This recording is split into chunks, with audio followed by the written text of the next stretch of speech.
ঠেকাতে হবে।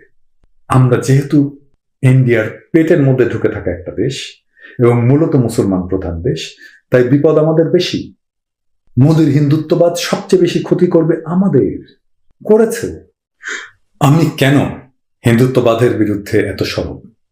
অনেকেই হিন্দু ধর্ম আর হিন্দুত্ববাদ এই দুটো জিনিসকে গুলিয়ে ফেলেন।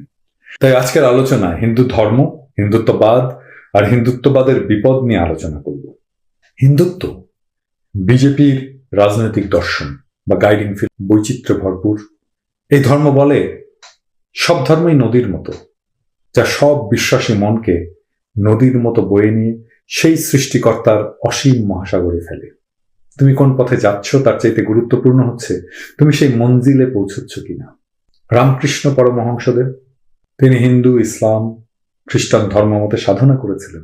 অবাক বিষয় হচ্ছে তিনি একজন মুসলমানের জীবন যাপন করেছেন। তিনি নামাজ পড়েছেন, রোজা রেখেছেন, এবং তারপরে তার উপলব্ধি হয়েছিল অশ্রদ্ধা বা ঘৃণার চোখে দেখতে নেই।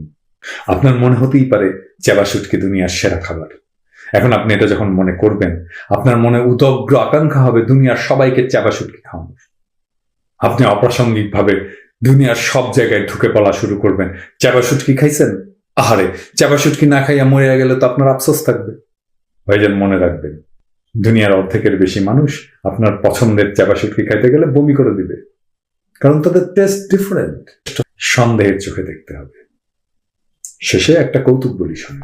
মোদি তো সাধু ছিল, জানেন নিশ্চয়ই, যৌবনে হিমালয় ঘুরে বেড়াতো। ঠিক এইভাবে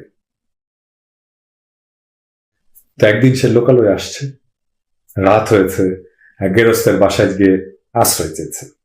তো গেরস্ত বলে, সাধু, আমার বাসায় তো ঘর একটাই, আমার ঘরে থাকতে দিতে পারছি না, তবে আমার গোয়াল ঘর আছে, চাইলে ওখানে থাকতে পারেন, আমি পরিষ্কার করে দিচ্ছি। কিন্তু সমস্যা হচ্ছে আমার গোয়াল ঘরে শুধু পাঠা আছে, বোঝেনি তো, ওদের গায়ে খুব দুর্গন্ধ হয়।